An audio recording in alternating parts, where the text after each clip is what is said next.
안녕하세요. 호의가 계속되면 권리인 줄 안다는 말이 정말 틀린 말 하나 없는 것 같아요. 제 이야기부터 하자면, 저는 올해로 나이 31에 결혼한 지 3년 차를 맞는 여자입니다.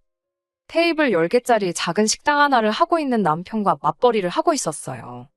결혼 전에는 회사를 다니고 있었는데, 결혼하고 얼마 지나지 않아 회사를 그만두어야 했습니다.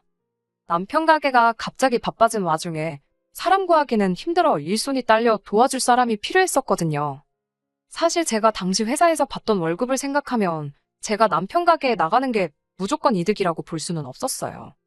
남편 가게에서 나갈 인건비를 제가 대신 몸으로 때우는 거나 마찬가지였으니까요. 제 월급이 적었던 것도 아니고, 그래도 울며 겨자 먹기로 회사를 그만둘 수밖에 없었던 건 아무래도 언젠가는 육아를 이유로 제가 회사를 그만둘 때가 올 거라고 생각했고, 회사에 정해진 월급이 따박따박 나오지만 가게는 그렇지 않잖아요. 가게가 바쁜 만큼 회전을 제대로 시키지 못하면 그게 바로 가게 평판과 이어질 테고, 평판이 나빠져 손님이 줄어들면 그만큼 매상을 견인해오지 못할 테니까 말이에요. 그래도 다행인 건 제가 대학생 시절에 잠깐이나마 서빙 알바를 했던 적이 있기도 하고, 주방에서도 일을 했던 적이 있던지라 금방 가게 일에 적응을 할 수 있었다는 거예요. 특히나 그때쯤부터 배달 주문이 폭발적으로 많아지면서 주방도 도와주고 가게 일도 봐줄 수 있는 제가 세 사람을 고용하는 것보다 비용 면에서 더 절약을 할 수 있었으니 여러모로 더 이득이었지요. 하지만 그때는 몰랐던 게 결국 제 몸 하나 갈아 넣어서 인건비를 충당하고 있었다는 사실이었지요. 체력적으로 많이 힘들었는데 그때는 남편이 많이 고생하는구나 하는 생각밖에 없어서 더 열심히 도와줬던 것 같습니다. 결과적으로는 제가 남편 가게를 도와주면서 평판도 훨씬 좋아지고 식당은 점점 더 매출이 잘 나오기 시작했어요. 하지만 장사라는 게 생각처럼 되는 게 아니더라고요. 아무래도 계속해서 새로운 식당, 특히 배달 전문으로 하는 가게들도 많아지고 손님들도 늘 새로운 걸 찾다 보니 나날이 오르던 배상은 점점 정체가 되기 시작했고, 특히나 경기가 안 좋아지기 시작하면서 매출이 눈에 띄게 줄어들기 시작하는 게 보이더라고요. 그나마 배달 주문 덕에 매출이 어느 정도 나왔는데, 불경기가 길어지다 보니 배달비 부담 때문인지 물가 때문에 그런 건지는 모르겠지만 배달 주문도 점점 줄어들기 시작했습니다. 엎친 데 덮친 격으로 재료비들이나 가스비 같은 게 터무니없이 많이 오르기 시작했고요. 원가는 오르지, 매출은 줄어들지. 점점 남편과 저 두 사람 인건비도 못 건질 때가 많아졌어요. 가게 일 도와준다고 자녀 계획도 조금 밀어놓은 상황이었는데, 가게 장사가 안 되는데 두 사람이 항상 붙어 있으니까 사소한 일로 다투고 이런저런 문제가 많아지더라고요. 그냥 남편 가게가 어떻게 되던 간에 신경 쓰지 말고 내 경력이나 지킬 걸 하는 후회가 생긴 적도 있었고요. 원초적인 문제는 다른 곳에 있는데 그걸 가지고 남편을 원망하고 별것도 아닌 걸로 서로 날 세우고 그러는 게 점점 지쳐가는 와중에 이대로는 안 되겠다 생각해서 저도 큰 결심을 했습니다. 그때쯤부터는 남편도 바쁜 시간에만 직원 한 명 두고 쓰는 게 더 이득이라는 생각을 갖기 시작했던 상황이기도 했고, 그래서 저도 가게를 나와 다시 일자리를 찾기 시작했어요. 그래도 거의 대학교 졸업하자마자부터 직장 생활을 했던 터라 제 경력이면 금방 관련 업종에 취직을 할 수 있을 거라 생각했는데 막상 시작해보니 그것도 여의치가 않더라고요. 아무래도 3년에 가까운 시간 동안 경력 단절이 있었기도 하고, 업계가 워낙에 트렌드에 민감한 쪽이다 보니 장기간 경력 없이 업계를 떠나 있는 제가 취직하는 건 힘들어 보였습니다. 그래도 하늘이 무너져도 솟아날 구멍이 있다더니 제가 회사 다니던 당시에 아름아름 친하게 지내던 인맥들 덕분에 집에서 프리랜서 형식으로 일감을 받아와 일을 할 수 있었어요. 수입만 따지고 본다면 회사 다니며 월급 받는 것보다도 못한 수준이었지만 남편 가게에서 신경 날카롭게 곤두세우며 있는 것보다는 훨씬 좋았습니다. 새 직원을 구해 나가는 인건비보다 제가 버는 게 더 많았기도 했고요.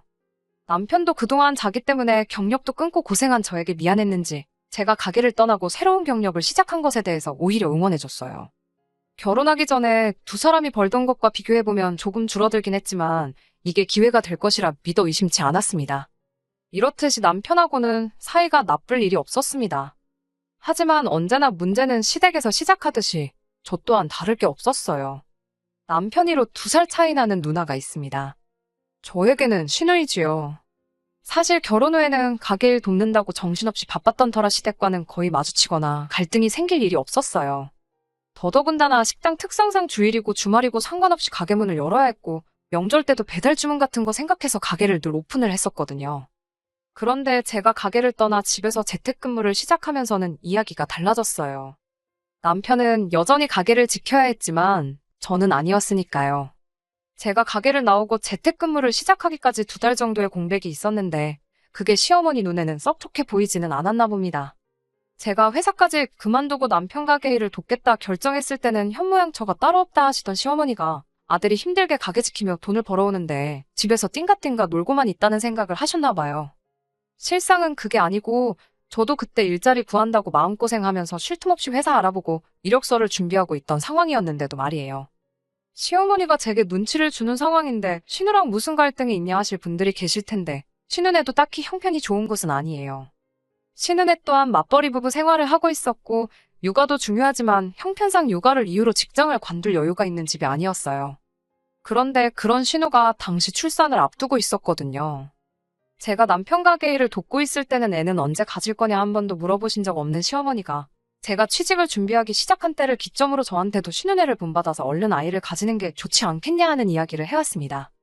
자녀 계획이 없던 것도 아니고 특수한 상황 덕분에 미뤄지게 되었지만 저 또한 딩크로 살 계획은 없었거든요. 하지만 당장 유일한 밥벌이 수단인 남편의 가게가 저런 상황에 무턱대고 아이를 가지는 건 딱히 좋은 계획처럼 느껴지지 않았어요. 어차피 본의 아니게 3년 긴 시간을 미루게 된 거 더 많이는 아니더라도 앞으로 1년 정도는 상황을 지켜보고 싶었습니다. 불경기도 언젠간 지나가지 않을까 하는 생각도 들었고 어쨌든 남편 가게가 잘 되던 시기에는 2사람 인건비 이상은 벌던 곳이었으니 조금 더 상황을 지켜보고 경제적인 안정을 찾고 나서 준비해도 늦는다는 생각이 들지 않았었어요. 그런데 시어머니가 저보고 아이를 가지라고 했던 진짜 이유가 뭔지는 나중에 가서야 알게 되었습니다. 신우가 출산을 할 때쯤 저도 프리랜서로 일을 막 시작했던 차였거든요. 그때 슬그머니 진짜 이유를 저한테 툭 던지더라고요. 구구절절 설명할 필요 없이 이유는 딱 하나로 정리가 되었어요. 신우가 다시 회사에 출근을 해야 하니까 신우 아이를 제가 돌봐줬으면 했으면 싶었던 거였지요.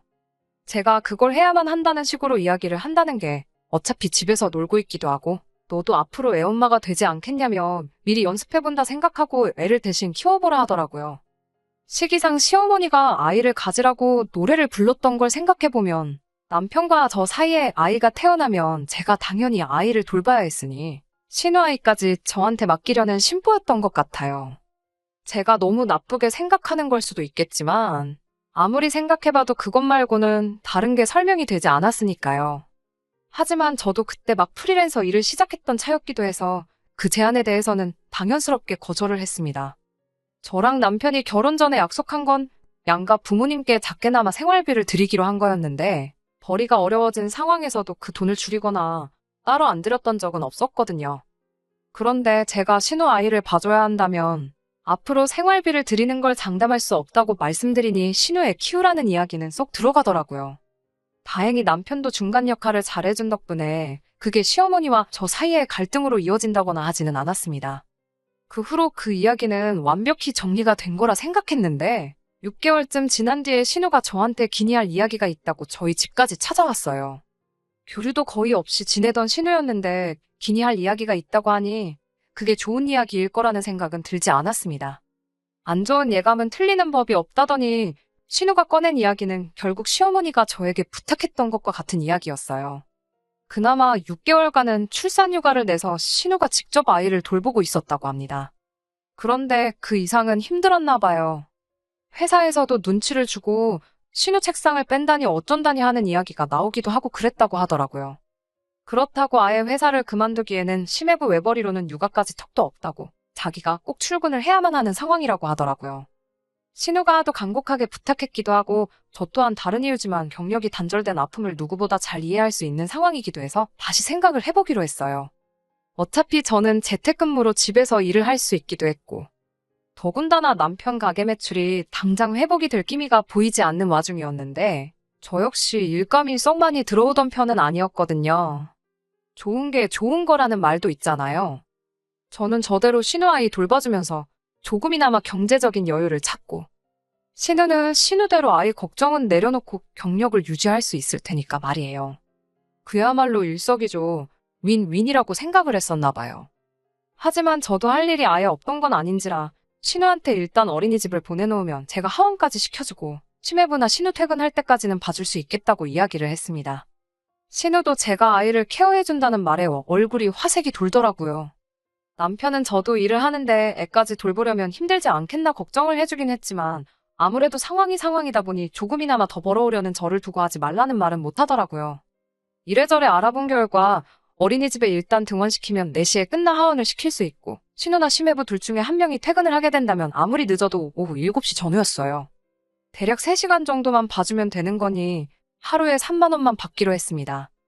최저임금 정도밖에 되지 않는 돈이었고 저도 제가 하는 일 외로 조금 더 여윳자금을 만들기 위해 하겠다 했지만 더 달라고 하기도 뭐해서 그렇게 하기로 했어요.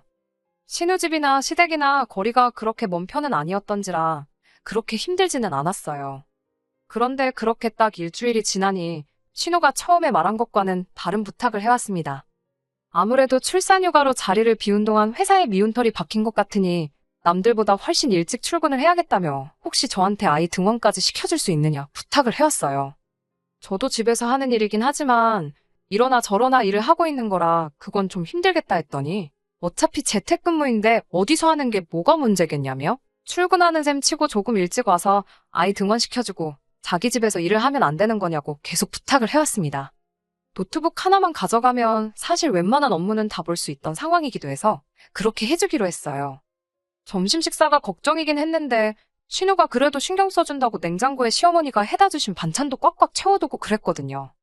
그런데 그것 또한 처음 몇 주 만이 전부였어요. 제가 반찬 투정을 하거나 그런 게 아니었고 점점 황당한 상황이 이어지기 시작했거든요. 처음에는 그냥 신우가 많이 피곤한가 보다 싶었어요. 아이 등원시켜주고 일하다가 점심때가 돼서 부엌에 가보니까 전날 신우네가 먹은 설거지거리가 그대로 남아있었거든요. 그릇 몇 개뿐이지 뭐가 엄청 많았던 건 아니라서 제가 먹은 거 치우는 김에 같이 해줬어요. 그런데 그 다음날에도 똑같이 설거지거리가 싱크대에 그대로 담겨 있었습니다. 그래서 두 번째에는 그냥 제가 먹은 것만 치우고 말았지요. 그리고 또 그 다음날에 갔는데 전날 낮에 봤던 설거지거리는 그대로 있고 오히려 전날 저녁 식사 설거지거리가 추가가 돼서 쌓여있더라고요. 그래서 일부러 그날은 식사를 나가서 했어요. 그리고 그 다음날 역시나 전날 저녁 식사 설거지거리가 추가돼서 3일치가 쌓여있는 거예요. 회사 일이 암만 힘들다고 해도 그때쯤부터는 조금 의도적인 게 아닌가 싶은 생각까지 들었습니다. 남편한테 이 이야기를 했더니 남편도 설마 누나가 힘들어서 그랬겠지. 저를 시켜먹으려 그런 건 아닐 거라 하더라고요. 그러면서도 살짝 미심쩍은 부분이 있었는지 앞으론 자기가 가게에서 다음날 먹을 도시락을 만들어서 올 테니 괜히 밥 얻어먹었다는 생각에 설거지 같은 거 해주지 말아라 하더라고요. 엄연히 애 돌보는 거 해주기로 간 거지 집안일 해주러 가는 게 아니지 않냐 하면서요. 서로 불편한 일 만들 필요 없겠다 싶어서 저도 그렇게 하는 편이 낫겠다 생각했어요. 설거지거리가 며칠 동안 계속 쌓여 있었는데 냄새 때문에 그런 건지 아니면 더 이상 쌓아놓으면 자기들 밥 먹을 그릇이 없을까봐 그랬는지 그 다음날에는 설거지가 싹 되어 있었습니다. 하지만 제가 도시락을 싸가지고 다니는 와중에도 여전히 설거지거리가 며칠 내내 쌓여있다가 한 번에 치워지고 그러기를 반복했어요. 그런 걸 몇 번 보니까 그냥 신우가 살림하는 스타일이 저렇구나 하고 말았지요. 결과적으로 보면 그건 신우가 저보고 하라고 쌓아놓았던 게 맞기는 했네요. 하루는 이런 일도 있었습니다. 항상 7시 전으로 둘 중에 한 명이 퇴근하던 두 사람이었는데 그날은 8시가 다 돼가는데도 두 사람 다 퇴근을 안 하더라고요. 그날은 금요일 저녁이라 저도 많이 피곤하기도 했고 언제쯤 들어오냐 전화를 했는데 신우도 심해부도 전부 전화를 받지 않았어요. 애를 혼자 두고 저 혼자 집에 가버릴 수도 없어서 마냥 기다려야만 했습니다. 그런데 9시가 되고 10시가 돼도 두 사람 다 연락이 통되질 않는 거예요. 그쯤 되니까 두 사람이 연락도 없이 늦어서 화가 나는 게 아니고 무슨 일이 생긴 건 아닌지 걱정이 되더라고요. 시어머니한테 전화를 해봤는데 회사 일 해본 사람이 그 정도도 이해를 못 해주냐며 회사 일이 바쁜가 보다 하고 기다리라는 말만 하더라고요. 연락이 두절된 건데 걱정도 안 되시냐 했더니 일이 바쁘면 전화도 못 받고 그러는 거 아니겠냐 하시는데 제가 회사 일을 안 해본 것도 아니고 암만 바빠도 전화 못 받을 정도로 바쁜 일이 뭐가 있겠어요? 설령 회사 일이 그렇게 바쁘더라 하더라도 다른 사람도 아니고 자기 자식을 맡겨놨는데 제가 설마 애를 두고 집에 돌아가지는 않았을지 걱정이 돼서라도 전화를 하는 게 당연한 거 아니지 않나요? 아니, 저한테 미안해서라도 어떻게든 짬을 내서 전화 한 통을 하는 게 맞다고 생각했어요. 결국 저희 남편까지 가게 문 닫고 같이 신우 집에서 시조카 봐주며 집을 지켜야 했습니다. 그래도 남의 집인데 신우네 안방문 열고 들어가기도 뭐해서 결국 소파에서 남편하고 번갈아 가며 남편이 집에서 가져온 담요 하나 덮고 쪽잠 자면서 자리를 지켰어요. 신우네 부부가 집에 돌아온 건 다음날 점심때나 되어서였습니다. 어디서 뭘 했냐 하니 아이 태어나고 두 사람이 오롯이 보낼 시간이 없어서 아쉬웠는데 아침 당근에 호캉스 예약해둔 걸 못 가게 된 사람이 싸게 매물을 올려놔서 그걸 사가지고 둘이서 하루 푹 쉬다 왔다는 거예요. 남편하고 저는 어이가 없었지요. 고작 둘이 호캉스 즐기겠다고 해도 내팽개쳐두고 전화도 없었던 거냐 따지니 저한테 집에 못 들어간다고 말하기 너무 미안해서 일부러 연락을 안 받은 거라 하더라고요. 그 와중에 시어머니한테는 연락을 해서 제가 신우를 찾아도 모르는 척 해달라고 부탁을 했었나 봐요. 그러니 별 걱정 없어 보이던 시어머니의 태도가 왜 그랬던 건지 이해가 가더라고요. 그때쯤부터는 저도 더 이상 좋은 마음이 들지가 않더라고요. 그래서 신우한테 저도 불편한 거 참고 신우내서 일을 하고 있던 거였는데 더는 못 해주겠다고 했어요. 호캉스까지 즐길 여유면 이제 회사에서도 눈치 볼 일도 따로 없는 것 같으니 그냥 원래 하기로 했던 대로 하자 했습니다. 저는 그냥 아이 하원시켜주고 두 사람 퇴근할 때까지 아이 돌봐주는 것까지만 하겠다 했어요. 신우는 이제 와서 그러는 게 어딨냐 따지고 싶어하는 분위기였지만 아무래도 지들이 저지른 짓이 있으니 딱히 다른 말은 못하더군요. 아무튼 여차저차 그렇게 한 달이 지났습니다. 일주일에 15만 원씩 하고 신우 때문에 밤새야 했던 하루를 추가해서 50만 원을 달라고 했어요.